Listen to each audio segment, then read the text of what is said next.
He is Joe Reinagel. I'm Jason Minix. You hear Rob talking about the Cowboys and not signing a running back. The Texans got a new running back this week in Joe Mixon and just signed him to a 3-year extension.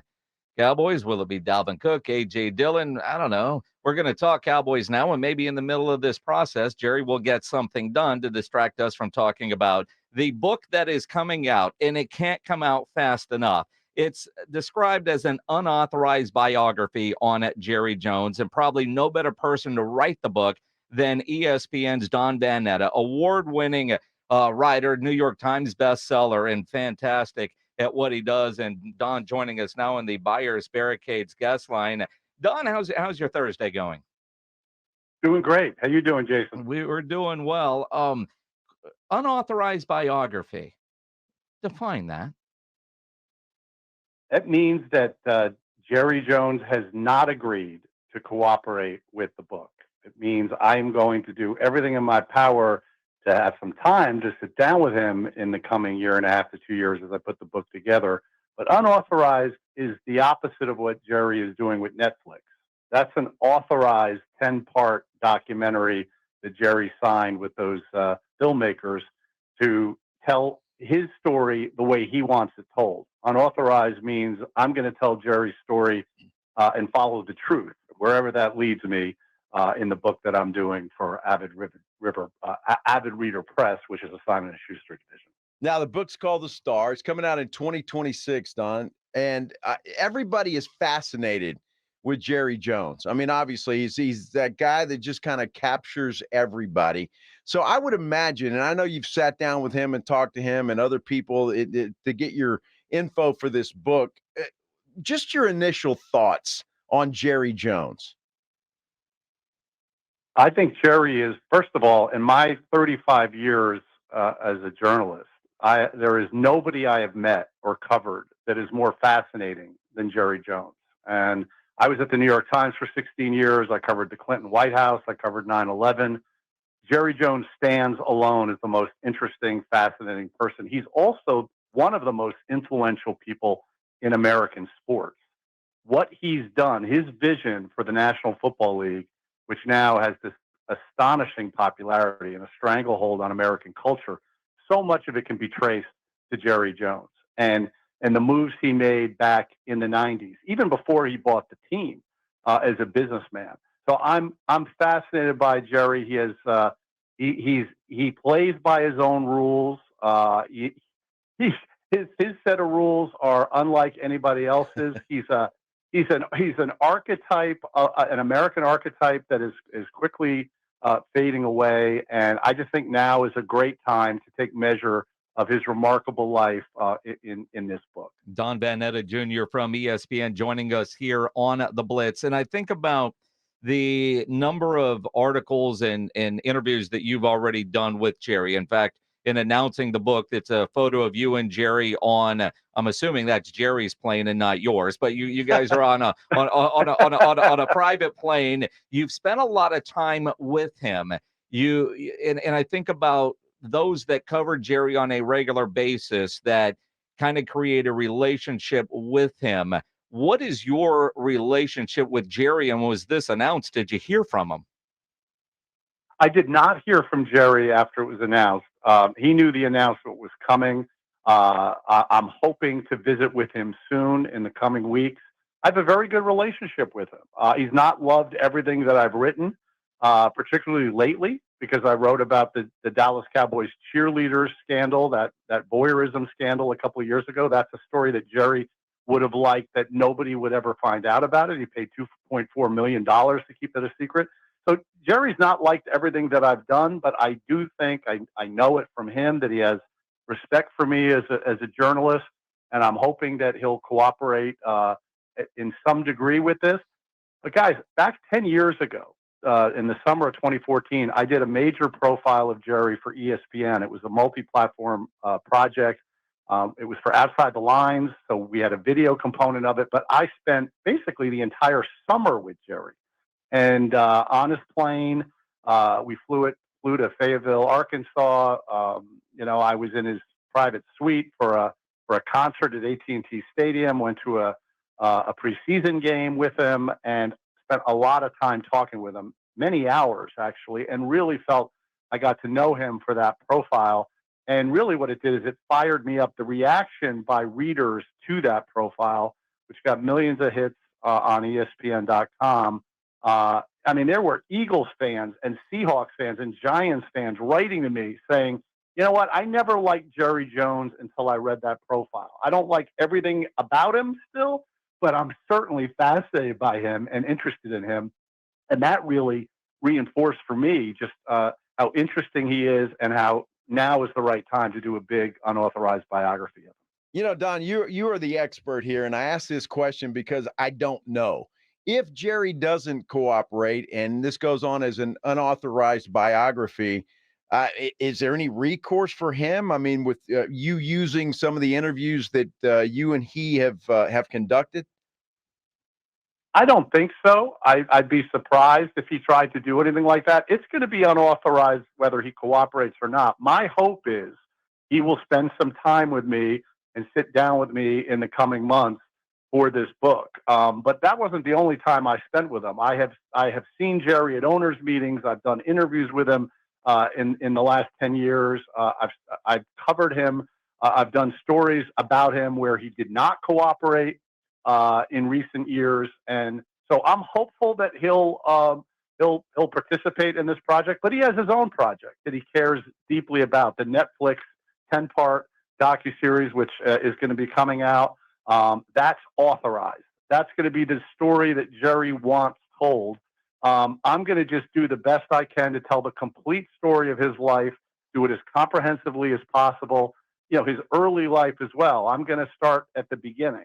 And all the way up until, you know, this season and into next year for this book.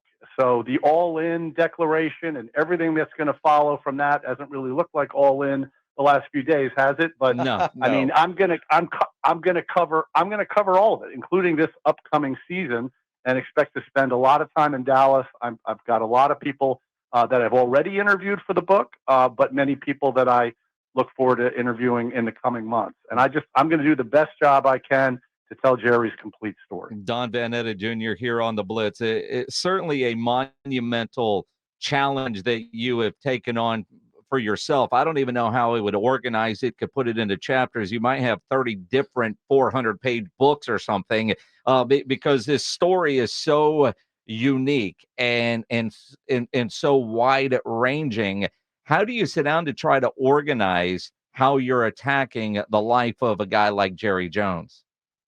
I agree. It's challenging, and that's one of the things I liked about the project is how challenging it is. His life is a sprawling life, and you know, he didn't buy the team. He didn't buy the Cowboys until 1989 at the age of 46, and so there's a lot there prior to that. He tried to buy the Chargers when they were in the AFL and got talked out of it by his dad, and it actually cost him a lot of money because the team then not too long after that was merged in the National Football League and the valuation skyrocketed. So his father actually ended up costing Jerry millions of dollars. Jerry's backstory and from his growing up in Arkansas, being a member of the University of Arkansas national championship winning football team, his relationship with Jimmy Johnson, obviously so much has been written about him. But my challenge and my goal, and I'm an investigative reporter by trade, guys, is to dig up new information, as much of it as I can, about every phase of Jerry's life, every aspect of his life, and his career, and also try to take the measure of his influence. As I said to you guys at the top, one of the things that I find so fascinating about Jerry is here's a guy who, when he bought the Cowboys for a record $150 million, a price tag we'd never seen before for American sports franchise, the team was losing $1 million a month. Jerry was at his back against the wall. He was deep in debt and in hock, and how he was able to turn that around and so quickly, and doing it with just a sort of a wildcatter's heart and a guy who embraces risk in his early years. And now some would argue that he is not the same guy in the last few years, doesn't take the same risks that he used to take.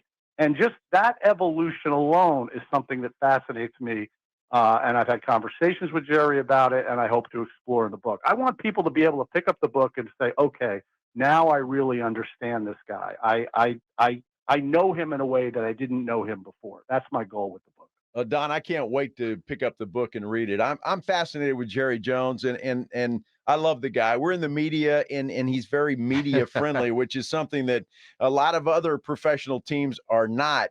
When you look at Jerry Jones, and Cowboy fans love to throw stones at Jerry and criticize him for being the general manager of the Dallas Cowboys, and that he really doesn't want to win. All Jerry wants to do is make money. What do you say to somebody that would say that?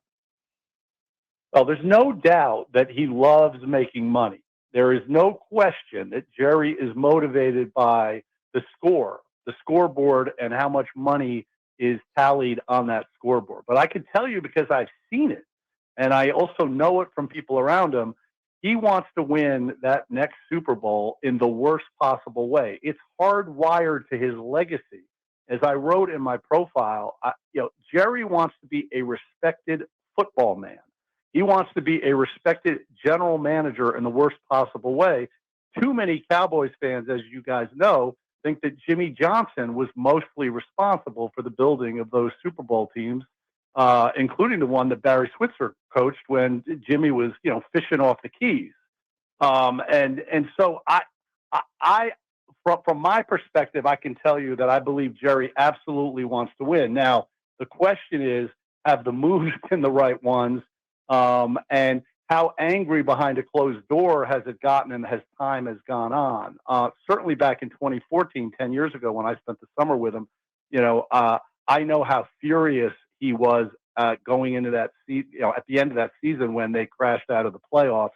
And I know how furious he was this past offseason, when again the team couldn't even get out of the wild card round. So, but the moves that he's made as a general manager, how much of that he's delegated to Steven and to others, that's the kind of thing that I will, certainly be tracing in the book. And knowing you, Don, and the work that you do, you're going to find some stories that we haven't heard, or we're going to be able to fill in with great detail things that we kind of know at this point. And knowing Jerry Jones, and we see him and here in San Antonio. We have Steven on every week and during the season, and at training camp, Jerry's on, and the party that he throws every year at Nobu and Malibu is incredible. And I know what motivates him. And I imagine, to make your book complete, if your book motivates him to make a move and get us a running back, and I don't know, some other people, so we can have a Super Bowl at the end of this book, wouldn't that be perfect?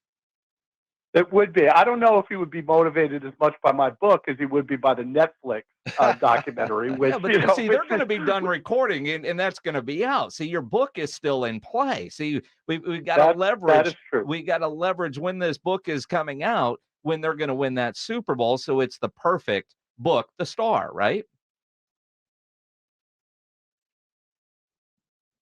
That's what Jerry is. Jerry is the only owner in the National Football League who does that post-game press conference, as you guys know, after every single game. I'll never forget, being in AT&T Stadium, and Jeffrey Lurie. This was a Sunday night game back in 2019 between the Cowboys and the Eagles. The Cowboys ran them off the field, and Jeffrey Lurie, the owner of the Eagles, walked right by the scrum with Jerry, and nobody even paid attention to him. Nobody even looked. It's they don't want to hear from the owner of the Eagles. They only want to hear from the owner of the Cowboys, and obviously he's the general manager.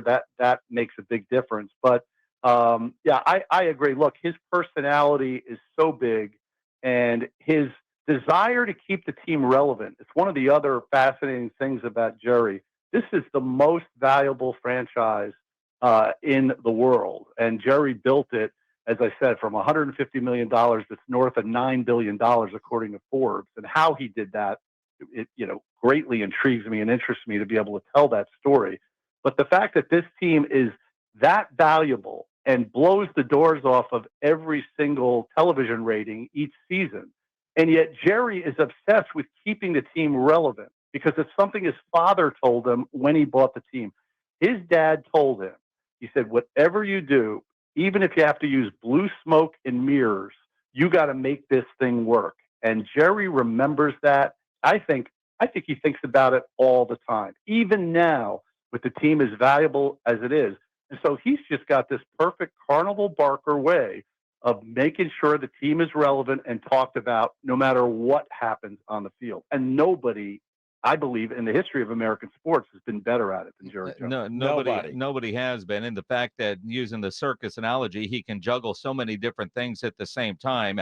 You've also obviously stayed up to date, covering the variety of lawsuits that are against Jerry Jones. Where do we stand, if you don't mind me asking, on all the variety of lawsuits? There's one more than I thought there was. There's 3 against him right now, right? There are.